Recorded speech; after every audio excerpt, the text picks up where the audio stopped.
पूर्व जिला पंचायत अध्यक्ष स्मृति ठाकुर मैडम आपके लिए प्रचार कर रही हैं। उन्होंने भी अपनी पूरी ताकत झोंक दी है। क्या लगता है स्मृति ठाकुर मैडम जितना ताकत आपके लिए झोंक रही है, क्या लगता है उनके दौरे का कितना ज्यादा असर देखने को मिलेगा, कितना ज्यादा वो जो परिणाम है सब मिलेगा? क्या लगता है? इस क्षेत्र के लिए काम किया है। आज आर पाथर जिस पुल से अपन गुजरते हैं, आर पाथर नाला है, बहुत सारे सीसी रोड है, बहुत सारे पुलिया है। इस क्षेत्र में बिजली जो 132 केवी का जो होता है, सब चीज़ विकास आत्मानंद स्कूल सब चीज़ इन्हीं का प्रयास से हुआ है। तो निश्चित ही विकास की गाथा उन्होंने गढ़ी है और उसका फायदा बीजेपी के नेता क्यों ऐसा आरोप लगा रहे हैं कि क्षेत्र क्रमांक 9 में कांग्रेस कहीं दौड़ में नहीं है, हमारा प्रत्याशी एक तरफा जीत है? क्षेत्र क्रमांक 9 में बीजेपी को पता नहीं कैंडिडेट ही नहीं मिला, तो बाहर से फिर लेके आ गए। ये बहुत बड़ी समस्या है उनको भी पता है। तो फिर अपने घर में झांके, हमको क्यों झांकते? हम तो अपना काम कर रहे हैं और पहले भी यहाँ से कांग्रेस जीती है और कांग्रेस ये आरोप लगा रही है कि स्मृति ठाकुर मैडम का चेहरा काम नहीं आएगा और जनता हमारे ऊपर भरोसा जताएगी। बीजेपी का ऐसा कहना है। मैडम के ऊपर आरोप लग रहा है कि उनका चेहरा काम ही आरोप लगाना है। बीजेपी आरोप लगाना तो लगाना, जिससे कोई फर्क नहीं पड़ता, क्योंकि हम फील्ड में अच्छा काम करें और जीतेंगे। कार में हूँ रवि तिवारी, अब देखना शुरू कर चुके हैं लोकल टीवी। आपको बताना चाहूंगा कि आज हमारे साथ जो कांग्रेस के अधिकृत प्रत्याशी हैं क्षेत्र क्रमांक 9 से जिला पंचायत के लिए उमेश डोंगरे जी मौजूद है। उमेश डोंगरे जी लगातार संघर्ष कर रहे हैं, मेहनत कर रहे हैं जनता का आशीर्वाद देने के लिए। जनता के घर तक पहुंच रहे हैं और उनसे समर्थन मांग रहे हैं। उमेश जी लगातार मेहनत कर रहे हैं, लगभग 41 पंचायतों 41 गांव तक आपको पहुंचना है, 41 पंचायत तक। कितना ज्यादा मेहनत करना पड़ रहा है, कितना संघर्ष, क्या कहना चाहिए? सबसे पहले तो आपसे लोकल टीवी को हृदय से धन्यवाद और मेरे क्षेत्र क्रमांक 9 के जितने भी मतदाता हैं उनको कोटि कोटि प्रणाम है।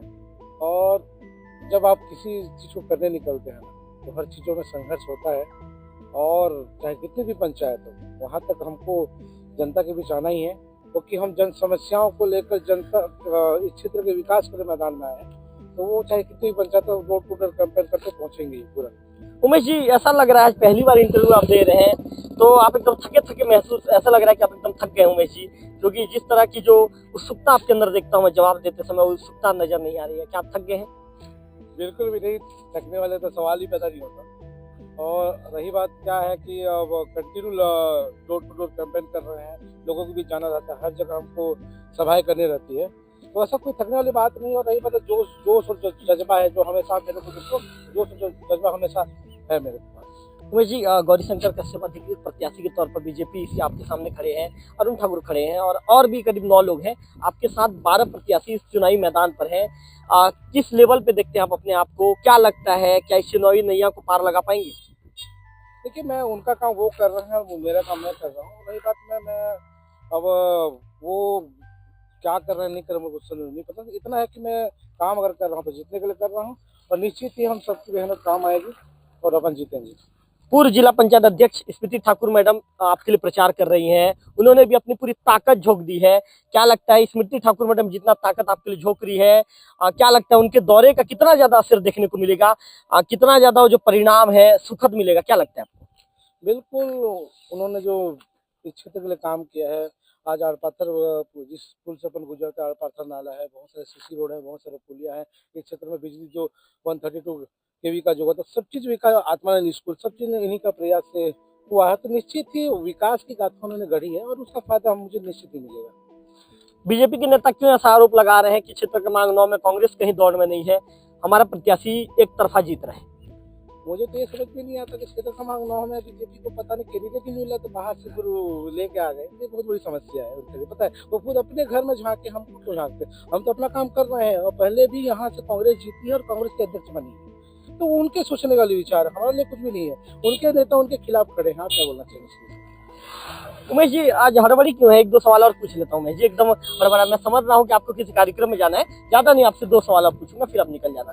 अच्छा उमेश जी, आपने जैसा कहा है कि आप कह रहे हैं कि गौरीशंकर जो है बाहरी प्रत्याशी हैं, तो बाहरी वर्सेस भीतरी, मतलब बाहरी वर्सेस घर की प्रत्याशी इसमें देखने को मिलेगा क्या? मतलब लड़ाई बाहरी वर्सेस तो घर का रहेगा क्या? इसमें कोई चीज कॉन्सेप्ट होता है। जैसे मेरा घर है, मुझे पता है कि मेरे घर में कहाँ पे समस्याएं हैं, कहाँ पे कौन सी दिक्कत है, मुझे अच्छे से पता है, क्योंकि मैं उस क्षेत्र में कहाँ कंटिन्यू हर कार्यक्रम अटेंड किया हूँ। हर रोड नाली से लेकर हर चीज मुझे पता है। मैं हर गांव घुमा हूँ, मेरा क्षेत्र है, मेरा घर, मुझे पता है कहाँ पे किस जनता को क्या समस्या है। एक बाहर से व्यक्ति आके उस समस्या को नहीं समझ सकता। इस चीजों को पब्लिक को समझना चाहिए। ना, और भाजपा वालों को समझना चाहिए कि कोई व्यक्ति बाहर का जो अचानक उसको लेके आ जाओगे वो क्षेत्र का बिना दौरा क्योंकि उस क्षेत्र को मैंने आदरणीय स्मृति ठाकुर जी के चुनाव में भी हर जगह कैंपेन किया, वहाँ पे मैं क्षेत्रीय होने के नाते हर कार्यक्रम अटेंड करता हूँ, तो मुझे भली भांति पता है कहाँ पे क्या समस्या है। बीजेपी का कहना है कि हमने कई विचार किया, कई मंथन किया, और मंथन के बाद वो नाम आया और उस नाम पर मुहर लगाया है, और हमारा मंथन और हमारे विचार कभी गलत नहीं हो सकता, ऐसा बीजेपी का दावा है। मेरा सिंपल सा क्वेश्चन है, क्या क्षेत्र क्रमांक 9 में उनके एक भी कैंडिडेट नहीं मिला जो भाजपा का प्रत्याशी हो? वहाँ बहुत सारे युवा हैं, बहुत सारे जो क्षेत्रीय कार्यकर्ता हैं, वो कुछ नहीं बस उनका शोषण किया, इतना बस कहना चाहूँ, ज्यादा कुछ नहीं बोलूंगा। उमेश जी, अरुण ठाकुर जो नीलगिरी प्रत्याशी हैं, उनका भी ये दावा है कि चुनाव में जीत रहा हूँ। देखिए वो उनका काम वो कर रहे हैं, और रही बात में जब कोई मेहनत करता है सबको अपने मेहनत पर विश्वास और भरोसा रहता है, उस प्रकार उनको भी भरोसा है, तो वो अच्छी बात है। लेकिन मैं पूरा आश्वस्त हूँ कि मेरे साथ जो आदरणीय स्मृति ठाकुर दीदी जी हैं, जो भी हैं मेहनत कर रहे हैं, मेरी पूरी टीम काम कर रही है, वो निश्चित हम जीत के कगार में है।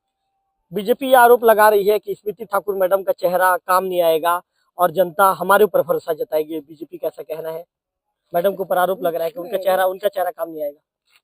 ये मेहनत किए हैं और दुनिया देखी है कि उन्होंने क्या काम किया है ना। बीजेपी के कहने से कुछ नहीं होता। आज आड़पत्थर नाला ऐसे ही नहीं बना, 132 के भी ऐसे ही नहीं आया, आत्मा स्कूल ऐसे ही नहीं आया, काम हुआ है और सरकार से लड़ के रहना पड़ता है ना। और उन्होंने ये काम संघर्ष किया जनता के लिए। आज पब्लिक ऐसे ही नहीं चाहती उनको। आज अगर कुछ आज पब्लिक उनको, मैं प्रचार में जा रहा हूँ, मुझे पता है उनकी वैल्यू क्या है।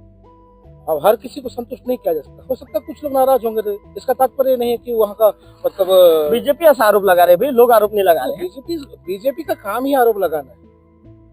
बीजेपी आरोप लगाना तो लगाना, जिससे कोई फर्क नहीं पड़ता, क्योंकि हम फील्ड में अच्छा काम करें और जीतेंगे। बीजेपी नेताओं का ये भी कहना है कि हमारी सरकार ने काम करके दिखाया, चाहे महतारी वंदन योजना हो या अन्य तरह की योजना हो, हमारी सरकार ने हर लोगों, हर वर्ग के लिए काम किया है, उसका फायदा मिलेगा बीजेपी कैंडिडेट को। सबसे पहले तो युवाओं को समझना पड़ेगा, कब होगी 33,000 भर्ती, समझ नहीं आता है ना। बीजेपी महतारी वंदन दान तो बीच में एक जो एक्ट्रेस थी उनके नाम में आया हुआ था। ये जो फर्जी और धांधली, ये सब फालतू बातें करते हैं लोग और लोगों को गुमराह करते हैं, और इस चुनाव में भी लोग गुमराह करने का काम करते हैं, जो बिल्कुल सफल नहीं होगा। क्योंकि हमारे क्षेत्र की जनता ना बहुत ही समझदार है, और मैं ये बताना चाहूँगा कि निश्चित अपने क्षेत्र के बेटे को साथ देंगे, क्योंकि उनको पता है, उनके क्षेत्र का बेटा होने का उनको पता है कि हमारे क्षेत्र का बेटा हमारे लिए काम आएगा। क्षेत्र का नाम में मुद्दे क्या रहेंगे, जल्दी से बताइए। सबसे पहली जो मुद्दा होती है एजुकेशन, स्वास्थ्य, रोड, बिजलियाँ, और जो भी समस्या छोटी छोटी जो गांव में जो समस्या है ना, वो सब चीज़ ये प्रमुख मुद्दे रहेंगे, जिससे, और खासकर हॉस्पिटलिटी, हॉस्पिटल के नाम हम उड़ीसा पे डिपेंड रहते हैं, जो उनको एक प्रकार से पूरा कोशिश किया जाए कि क्षेत्र क्रमांक 9 में सुविधा, मतलब अच्छे से अच्छे डॉक्टर आ जाए, इसके लिए अपन मुहिम कर चलाएंगे। आपके प्रतिद्वंदियों का तो ये भी आरोप है कि आप देवभोग में शिफ्ट हो गए, आप देवभोग में रहते हैं, तो आप चुनाव जीतेंगे तो आप देवभोग ही चले जाएंगे और आपसे मुलाकात के लिए जनता को आपको ढूंढना पड़ेगा। नहीं, बिल्कुल भी नहीं। आप कहाँ मिलेंगे चुनाव यदि आपको जनता जिताती है? तो मैं हमेशा फील्ड में रही, तो लोगों की सोच है, बीजेपी की मानसिकता है, उनकी मानसिकता को चेंज कर दीजिए, क्योंकि मेरा तो घर है वहाँ, हमेशा हर कार्यक्रम में मेरा जाना होता है। उनकी सोच को कौन चेंज कर सकता है? अब रीजन क्या है? हम देवभोग तो अपना ही घर है, दोनों से ना करने से क्या फर्क पड़ता है? क्या कहना चाहेंगे क्षेत्र क्रमांक 9 को हमारे लोकल टीवी के माध्यम से, क्षेत्र क्रमांक 9 की जनता से? क्षेत्र क्रमांक 9 की जनता से विशेष अपील करना चाहता हूँ कि आप लोग मुझे रेडियो छाप में वोट दीजिए, और मेरा जो छाप अंतिम में 12 नंबर पे है, और आपका क्षेत्र का बेटा हूँ, आपके घर का बेटा हूँ। निश्चित ही आपके सहयोग और आशीर्वाद से हमारे क्षेत्र का विकास गाथा की ओर अग्रसर हम लोग बढ़ाएंगे। तो आप उमेश डोंगरे जी को सुन रहे थे, इनका कहना है कि क्षेत्र क्रमांक 9 का बेटा हूँ, मुझे ही वोट दीजिए, एक बार मुझ पर भरोसा जताइए, इनका ऐसा कहना है। कैमरा पर्सन विक्की के साथ रविकांत तिवारी, लोकल टीवी, देवभोग।